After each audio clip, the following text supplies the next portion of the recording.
Hello बच्चों, स्वागत है मेरे नए वीडियो में। और आज के इस वीडियो में हम लोग क्लास 12 केमिस्ट्री का लेसन नंबर 2 जिसका नाम है विद्युत रसायन के एक नए टॉपिक के बारे में पढ़ेंगे। और आज का जो हमारा टॉपिक है बहुत ही इम्पॉर्टेंट है।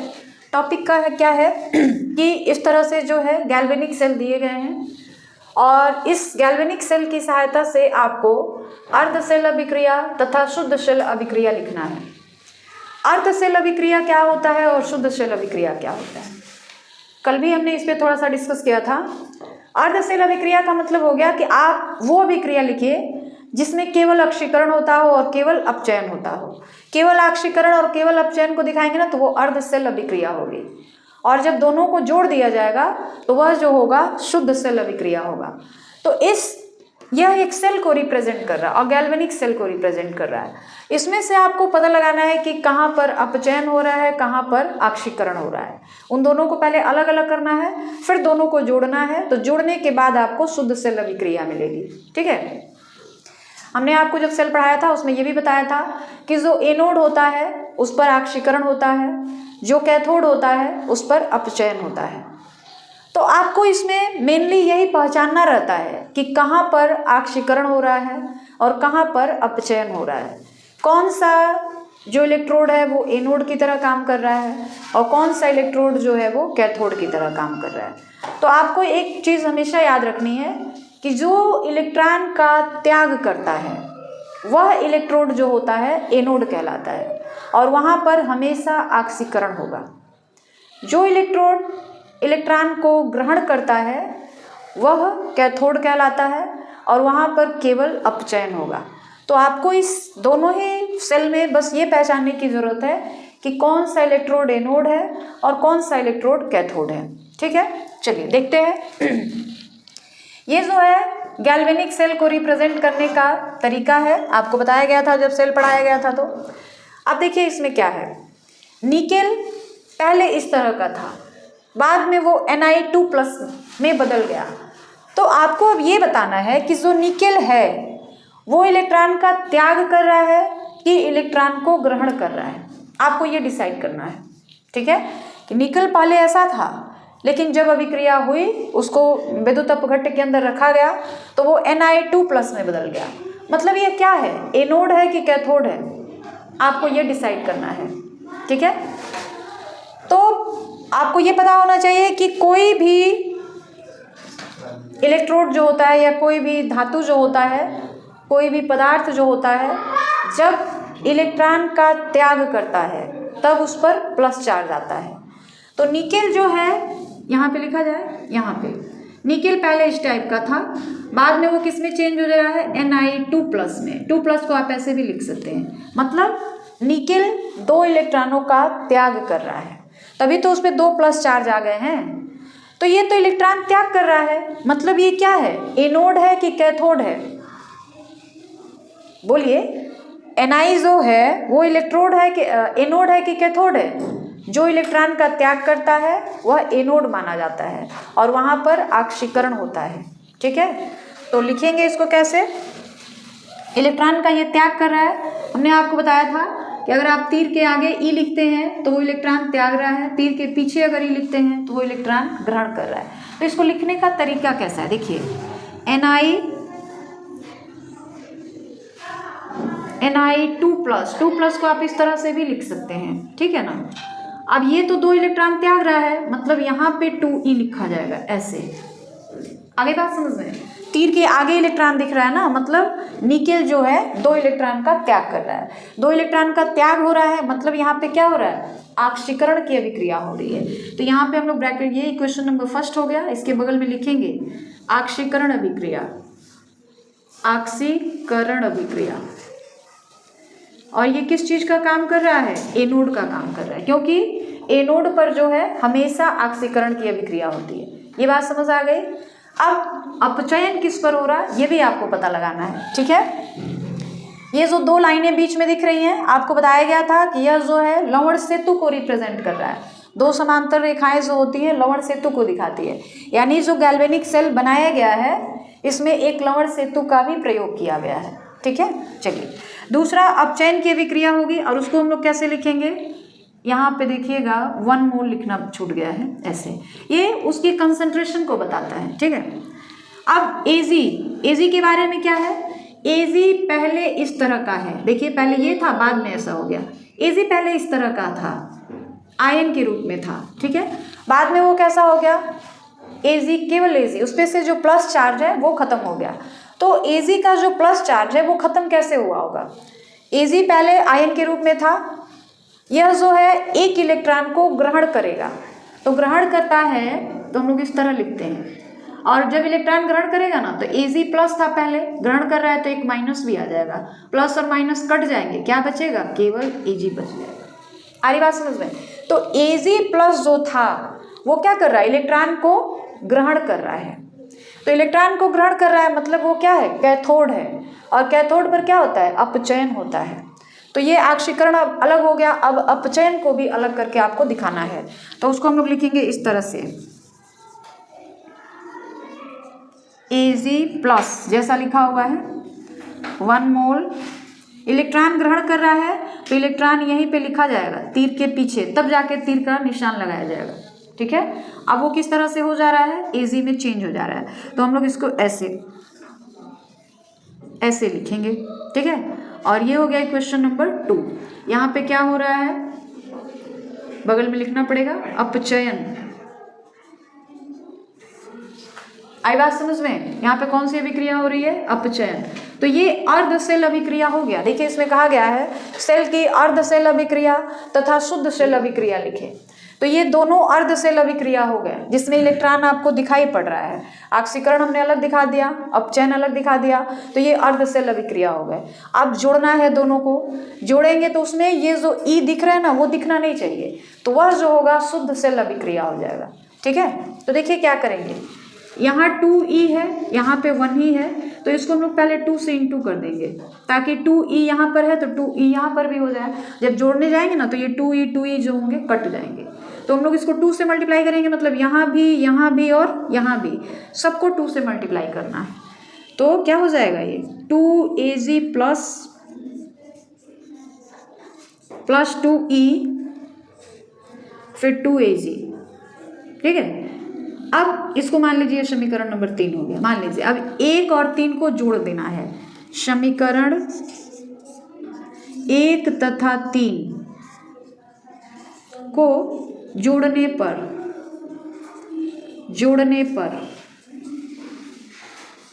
जोड़ेंगे तो क्या होगा, रुकिए, 1 को पहले लिख लिया जाए, Na प्लस तीर के आगे वाले को एक साइड, मतलब तीर राइट हैंड साइड को एक साइड जोड़ेंगे और लेफ्ट हैंड साइड को एक साइड जोड़ेंगे। Na समीकरण नंबर 3 ये है, तो ये और इसको जोड़ना है, तो ये हो जाएगा 2Ag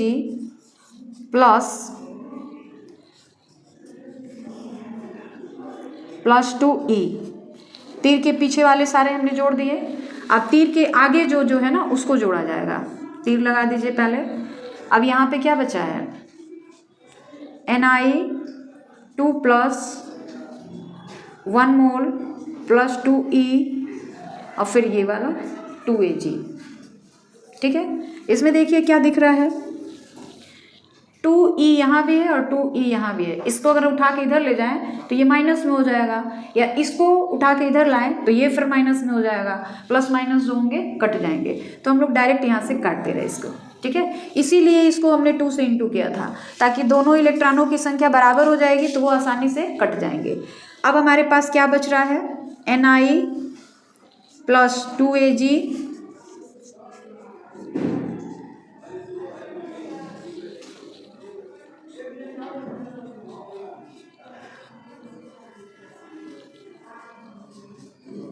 तो यह जो है हमारा शुद्ध सेल अभिक्रिया हो गया, यह शुद्ध सेल अभिक्रिया है, शुद्ध सेल अभिक्रिया है। आगे बात समझ में, यह अर्ध सेल अभिक्रिया है, ऑक्सीकरण को अलग कर दिया गया है, अपचयन को अलग कर दिया गया है, तो ये दोनों जो है अर्ध सेल अभिक्रिया है, और दोनों को जब हम लोग जोड़ देंगे तो जोड़ने के बाद जो भी समीकरण मिलता है, जो भी अभिक्रिया मिलती है, उसी को हम लोग शुद्ध सेल अभिक्रिया कहते हैं, ठीक है। अब हम लोग दूसरे वाले को भी कर लेते हैं, तब आप एक ही बार नोट करिएगा, ठीक है। देखिए इसमें भी आपको वही काम करना है, पहचानना है कि किस पर आक्सीकरण हो रहा है और किस पर अपचयन हो रहा है, ठीक। तो देखिए पहले Cr जो था पहले इस टाइप का था, फिर उसने 3 इलेक्ट्रॉन का त्याग किया, तभी तो उस पर 3+ आ गया है। तो यानी यह जो है एनोड है और यह जो है कैथोड है। अगर आप ये भी नहीं पहचान पाते हैं तो आप ये लवण सेतु है, लवण सेतु के दाएं और बाएं तरफ देखिए। लवण सेतु का ये पार्ट बायां हो गया और यह पार्ट जो है दायां हो गया। दाएं में हमेशा कैथोड रहता है और बाएं तरफ हमेशा एनोड रहता है। इतना तो याद रख सकते हो ना कि लवण सेतु, ये डबल लाइन जो दिख रही है ना, ये लवण सेतु के बारे में बता रही है। लवण सेतु के दाएं तरफ जो भी होगा वो कैथोड का काम करेगा और बाएं तरफ जो भी होगा वो एनोड का काम करेगा, ठीक है। तो इन दोनों को जैसे हमने यहाँ पे दोनों को अलग अलग लिखा है ना कि ये आक्सीकरण है, ये अपचयन है, इसमें तो दोनों एक ही साथ दिखा दिया गया है कि आक्सीकरण किसका हो रहा है, अपचयन किसका हो रहा है। आपको अलग अलग करना है दोनों को, आक्सीकरण को अलग दिखाइए, अपचयन को अलग दिखाइए, तो वही जो होगा अर्धसेल अभिक्रिया हो जाएगा। तो कैसे लिखोगे, देखो सेल की अर्धसेल अभिक्रिया, सेल की अर्धसेल अभिक्रिया क्या होगी।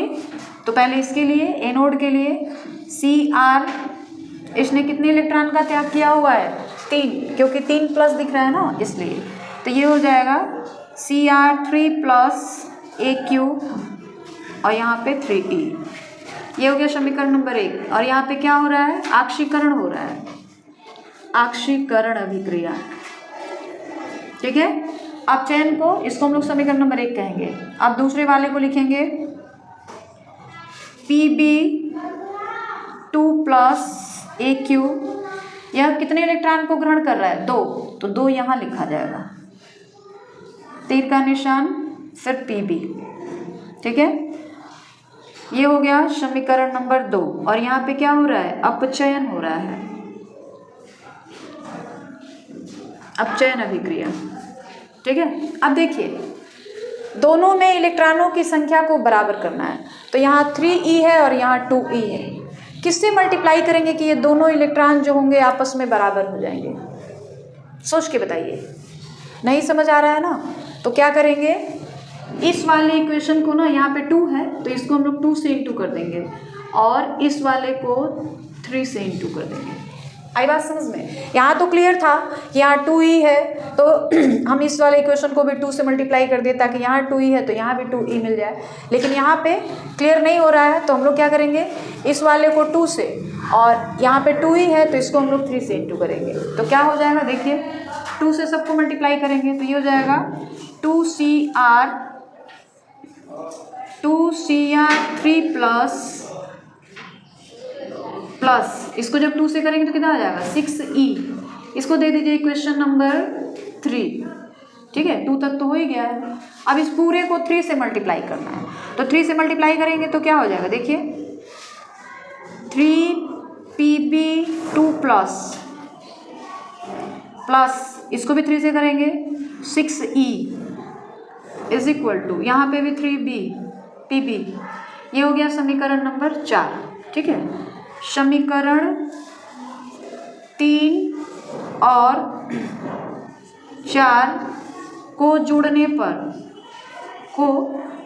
पर समीकरण 3 और 4 को हम लोग जोड़ देंगे तो क्या होगा, जोड़िए, ये 3 है और यह जो है 4 है, तो 2Cr प्लस ये वाला 3Pb2 plus Aq plus 6E, तीर का निशान लगाएंगे और इधर क्या आ जाएगा, 2Cr3 plus Aq plus 6E और ये चीज प्लस 3Pb।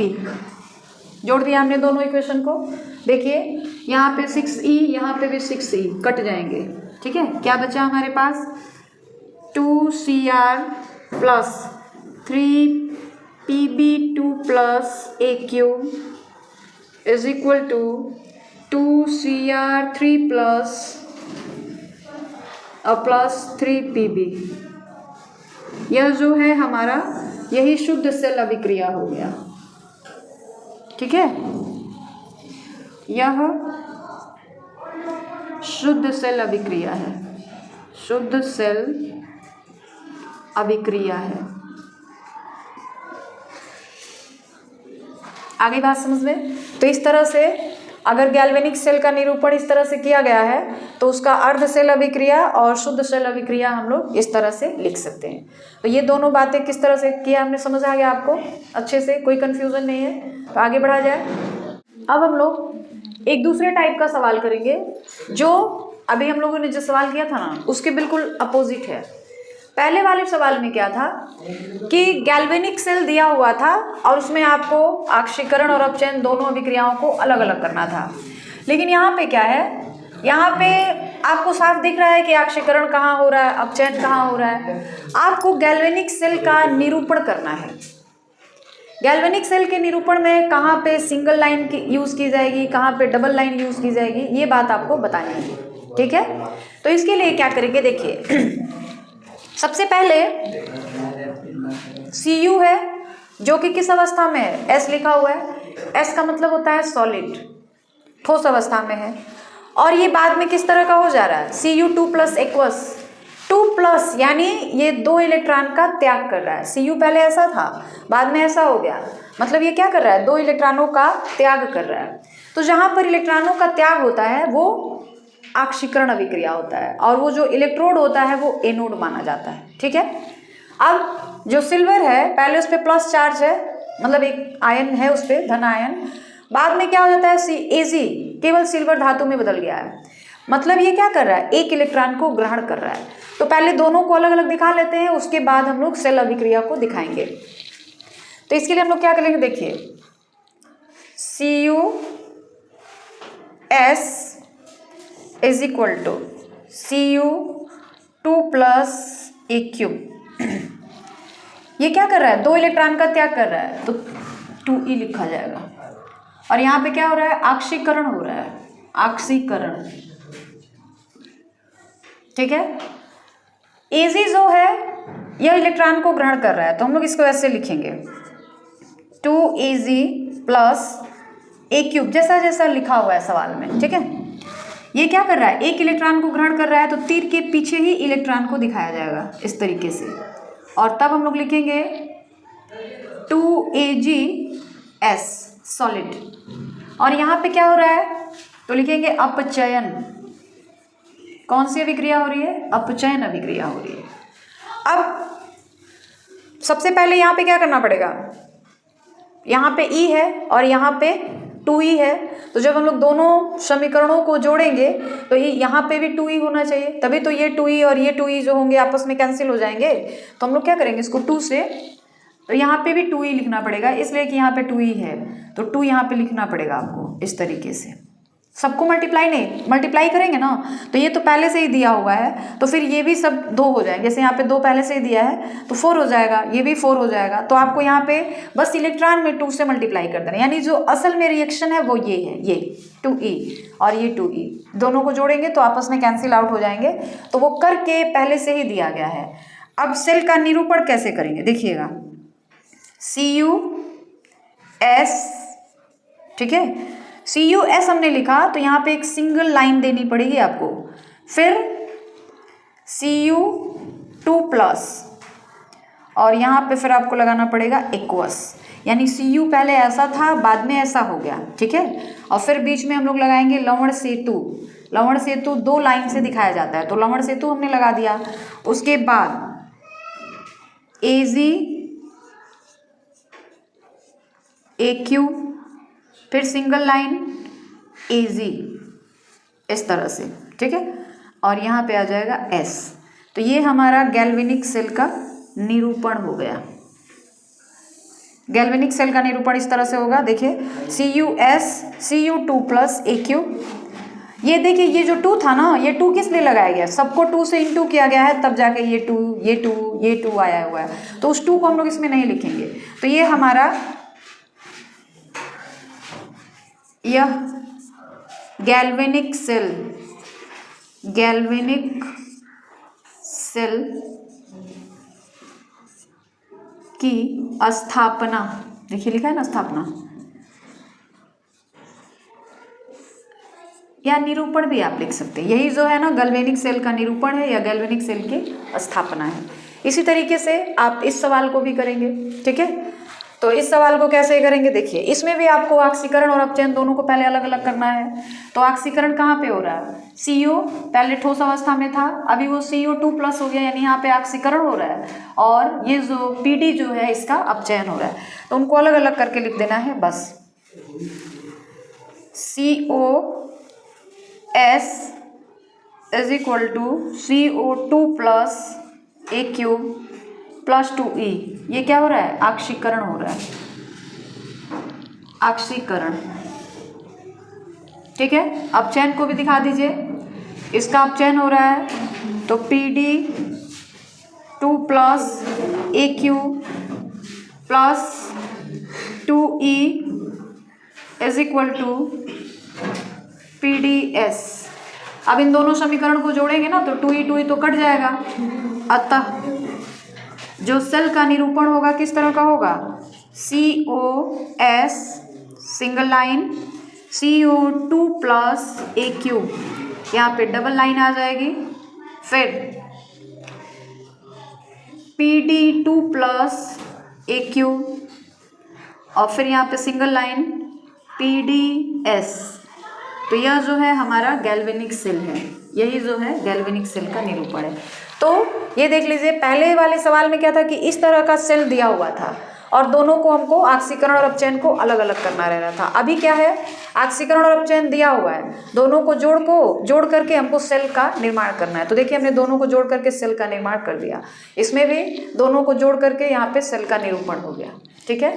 तो ये बातें समझ आ गई आपको, आगे बढ़ा जाए। हम लोग ये जानेंगे कि विद्युत रासायनिक श्रेणी क्या होती है। आप लोगों ने क्लास 10th में आवर्त सारणी पढ़ा है।